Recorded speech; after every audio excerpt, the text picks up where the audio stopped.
Hola, ¿qué tal? El tema que vamos a tratar hoy es un precio alto que pagar.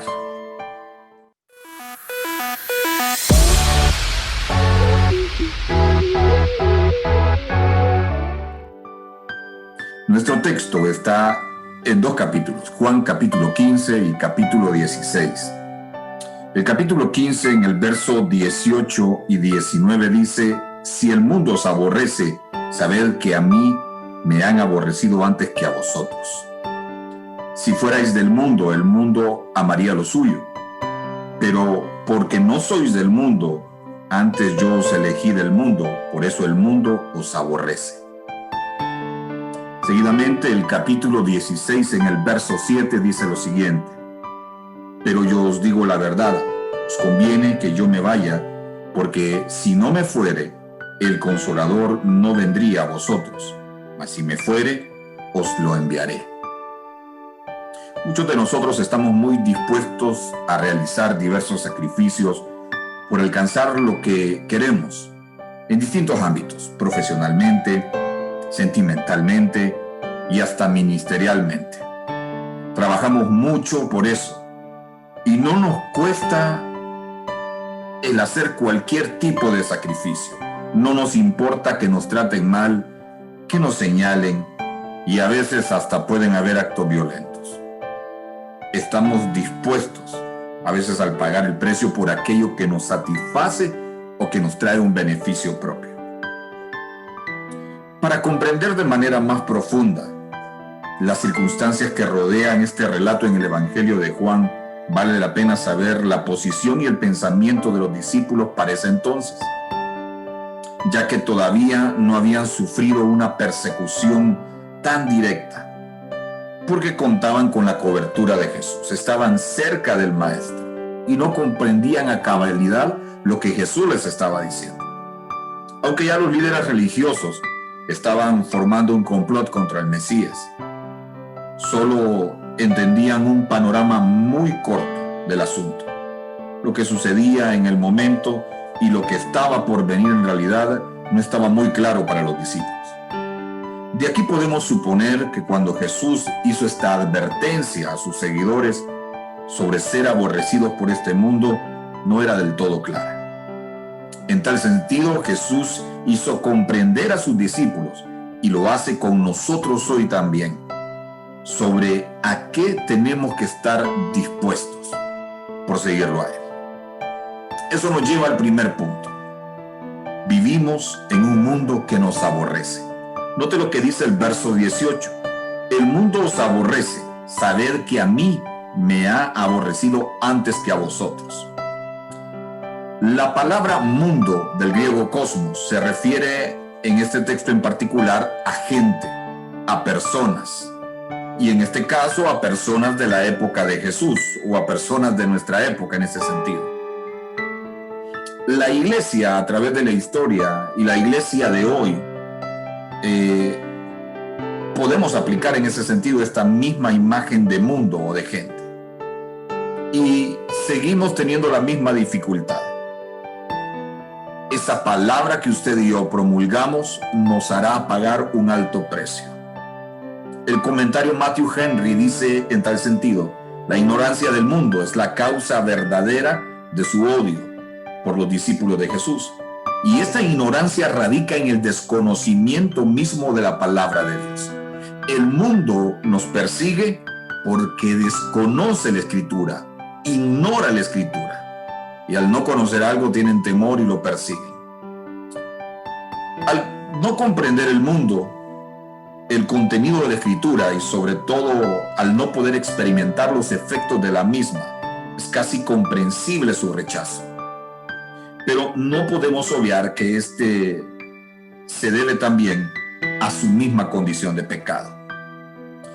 Pecado que se convierte en un refugio para el maligno, quien logra manipular las mentes y deprava a las personas al punto de cometer atrocidades contra los mismos cristianos de la iglesia primitiva y hoy mismo.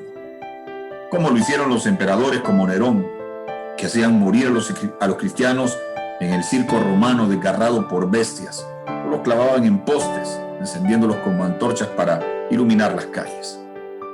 Hoy podemos ver escenas muy distintas, donde los cristianos en algunas partes del mundo, no muy distintas en realidad, son perseguidos a muerte por facciones radicales como el grupo ISIS que conocemos todos, que ven al cristianismo como una amenaza contra su fe radical. La palabra aborrece, del griego miseo, que es odiar o aborrecer, o también se traduce como hostilidad. La Nueva Traducción Viviente dice así de este texto: si el mundo los odia, para verlo de forma más clara. Una sociedad que es hostil como la que usted y yo estamos viviendo es un ejemplo perfecto de esto. Un mundo que abraza el ateísmo, el aborto, que ve con buenos ojos el matrimonio igualitario y hasta la pedofilia. Y podría continuar la lista. En tal sentido, no es de extrañarse que tal sentimiento de odio esté contra los principios de la palabra, ya que contraponen esta cultura depravada. Pero esto hace surgir esta pregunta: ¿quiénes son los que sufrirán este rechazo en realidad? Si lo pienso bien, o usted y yo lo pensamos bien, la respuesta es lógica: los creyentes son los que sufrirán esto, pero no cualquier creyente en realidad. Solo aquellos que en verdad viven conforme a los preceptos de Dios serán los que sufrirán esta persecución, o que la están sufriendo, la sufrimos ya. Si usted es de los que dice: yo no sufro nada de eso, me adapto, respeto las decisiones de la gente, entonces no se preocupe. Usted es de ese tipo de creyentes que no será aborrecido por el mundo, porque vive prácticamente como ellos. Tengamos claro que como creyentes no tendremos que sorprendernos de esta hostilidad. La misma palabra lo dice. Y vamos a la referencia en 1 de Pedro capítulo 4, versos 12 al 13, que dice así: amados, no os sorprendáis del fuego de la prueba que os ha sobrevenido, como si alguna cosa extraña os aconteciese. El verso 13 dice: sino gozaos por cuanto sois partícipes de los padecimientos de Cristo, para que también la revelación de su gloria, en ella os gocéis con gran alegría. Recordemos que Jesús fue aborrecido desde su mismo nacimiento, cuando Herodes el Grande lo buscó para matarlo, hasta la muerte en su cruz. Recordemos también que estaba en condición de hombre y sintió lo mismo que usted y yo podríamos haber sentido: ese rechazo, ese repudio por la sociedad en la que él había crecido. Este texto nos muestra lo que los verdaderos cristianos deben de esperar contra este mundo en el que vivimos: odio y persecución. Los discípulos se llevarían una amarga decepción si esperaban hallar amabilidad y gratitud entre los hombres. Y ya conocemos la historia que hoy continúa en los creyentes. Nuestra comunión con Dios da como resultado que el creyente tenga que soportar el odio del mundo. Por el contrario, ser amigo del mundo es constituirse enemigo de Dios. Y no vea lo que dice Santiago capítulo 4, verso 4. Oh almas adúlteras, ¿no sabéis que la amistad del mundo es enemistad contra Dios? Cualquiera pues que quiera ser amigo del mundo se constituye enemigo de Dios. Santiago, el menor, que era el menor, en el 63 a.C., fue nombrado por los apóstoles como el primer obispo de la iglesia de Jerusalén. Llegó a convertir a muchos al cristianismo. Era llamado el justo. Los jueces lo obligaron a negar a Jesús. El sumo sacerdote, los escribas y los fariseos lo plantaron sobre un pináculo en el templo para que renunciara a Cristo. Cuando estuvo de pie delante del pueblo, confesó que Jesucristo era el Mesías. Los enemigos lo arrojaron de ahí y lo apedrearon. No murió en realidad por la caída, ni porque lo apedrearon, sino que uno de los presentes, teniendo en la mano un garrote, le golpeó la cabeza hasta hacerlo morir.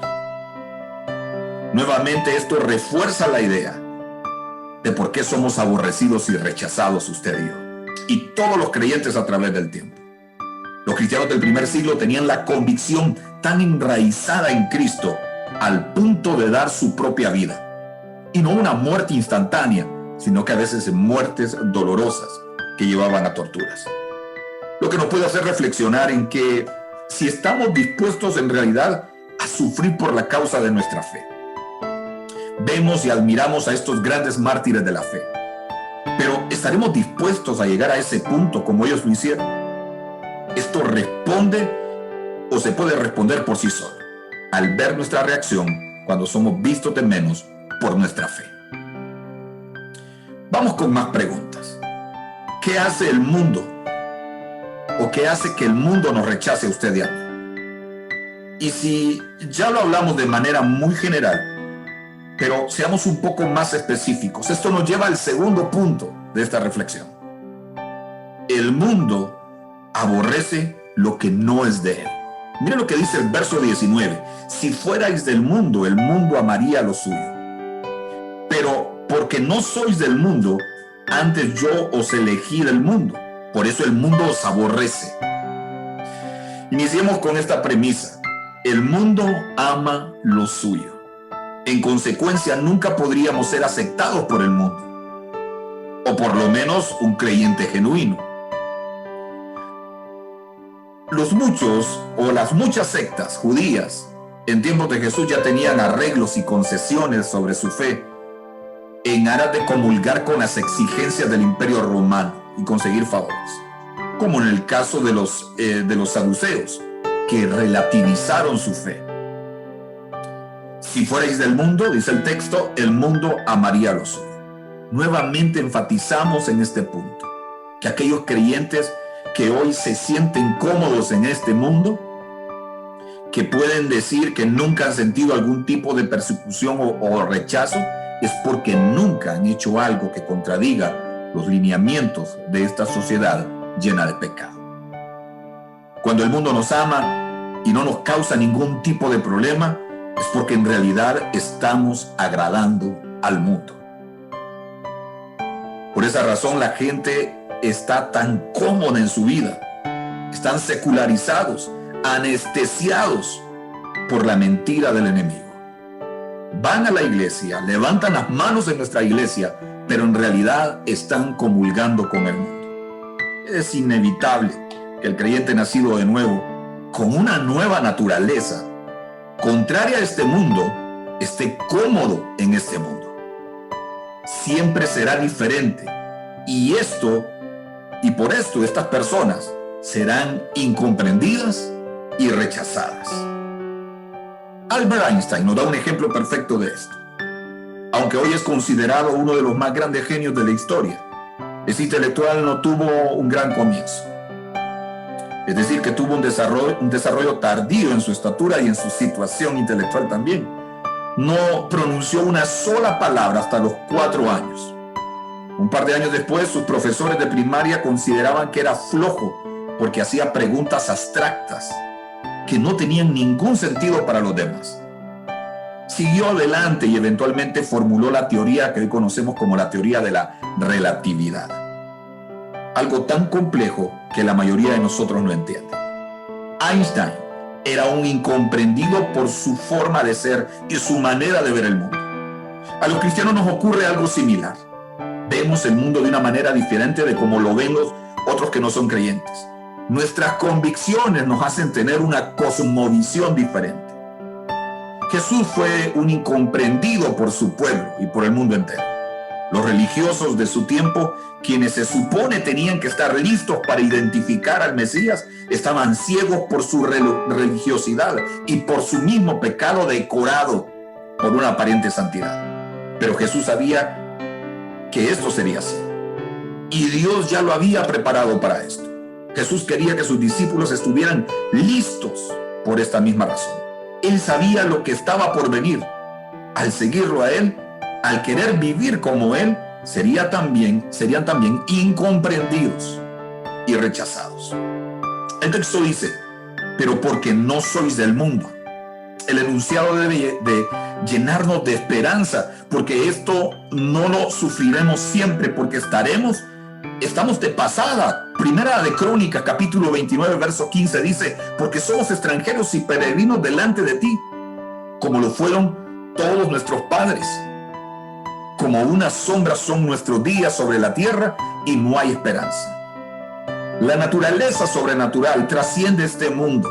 Por eso nunca estaremos completamente felices en esta tierra. No alcanzaremos la felicidad completa. Esto, entre otras cosas, sostuvo la fe de los mártires de la fe que hoy conocemos. Sabían que el sufrimiento tendría un fruto en la eternidad. En tal sentido, al ser aborrecidos por el mensaje que predicamos, esto nos indica que estamos haciendo las cosas bien, inquietando al mundo con su cómodo pecado.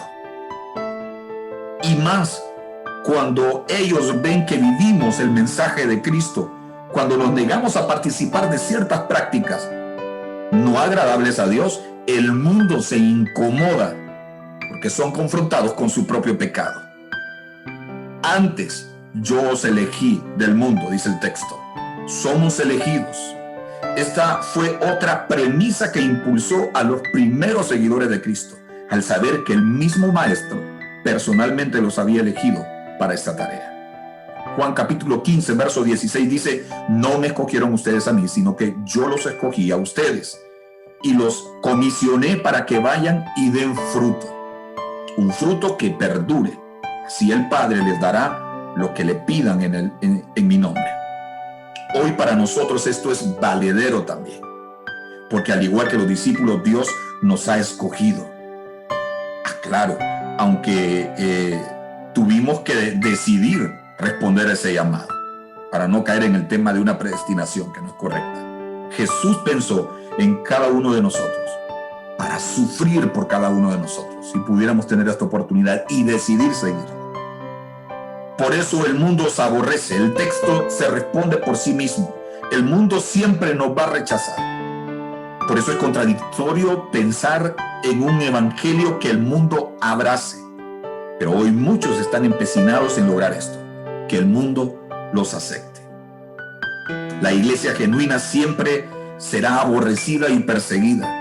En el mensaje bíblico y no relativizado siempre será rechazado.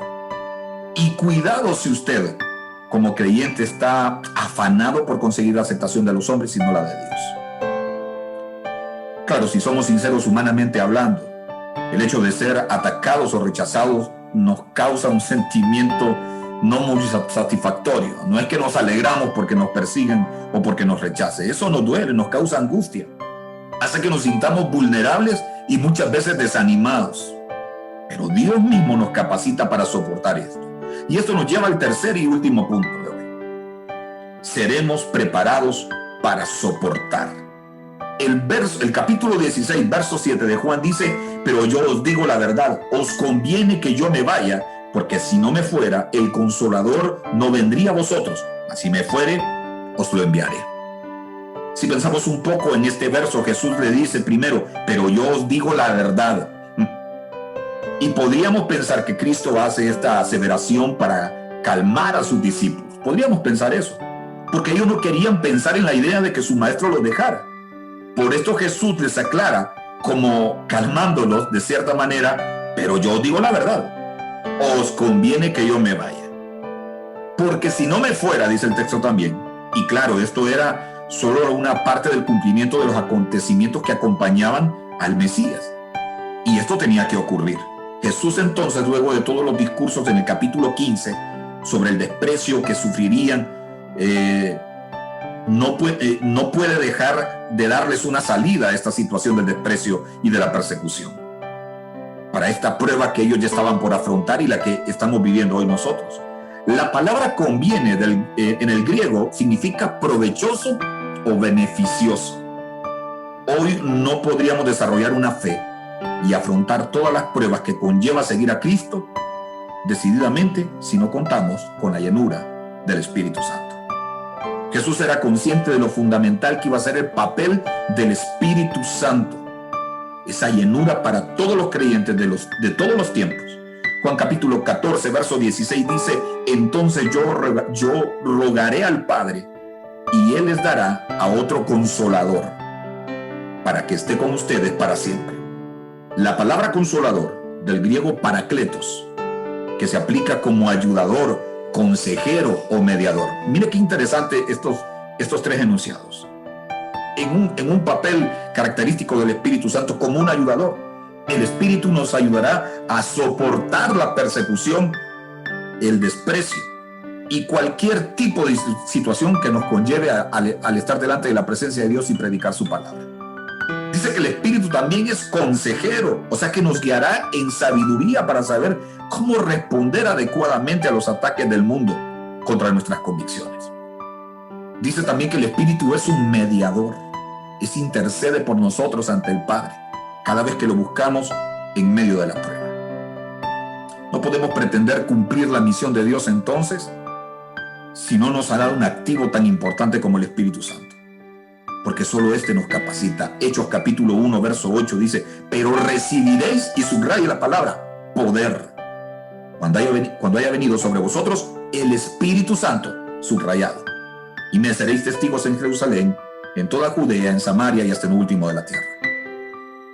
Jesús dijo a sus discípulos que estarían bien, y eso mismo nos dice a usted y a mí. Él sabía que no sería fácil, pero también sabía que el Espíritu Santo los impulsaría para cumplir la misión, aún a pesar de las pruebas y las persecuciones a muerte. Hoy en el mundo que vivimos hay una persecución más venenosa e incisiva que se está metiendo dentro de nuestras iglesias, socavando los principios doctrinales, corrientes heterodoxas, como la gama de pensamientos que hay en los movimientos neopentecostales que usted ya conoce. Tenemos que tener cuidado a no vernos tentados a dar concesiones en nuestra fe, solo por sentirnos aceptados y por no sufrir rechazo.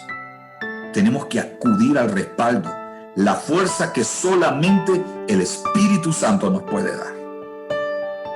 En conclusión, en nuestro tema, el mundo en el que vivimos nos va a aborrecer. Recuerde, el mundo aborrece lo que no es de él. Y finalmente, usted y yo seremos preparados, y estamos siendo preparados a través del Espíritu Santo para soportar estas pruebas de persecución. Y cierro con esto. Romanos capítulo 1 verso 16 dice: porque no me avergüenzo del evangelio, porque ¿qué dice? Es poder de Dios para salvación de todo aquel que cree, al judío primeramente y también al griego. Cerremos bien con esta premisa: somos portadores del mensaje más poderoso que jamás ha existido. El apóstol Pablo lo sabía y por eso estaba dispuesto a dar su propia vida por este mensaje. No le importó el rechazo de los suyos, ni los atentados de muerte. Pablo sabía que era portador de la verdad de Cristo. Necesitamos darnos cuenta de que también portamos este mensaje usted y yo, y contamos con el impulso y el poder del Espíritu Santo. Solo así estaremos dispuestos a pagar este alto precio. Bendiciones.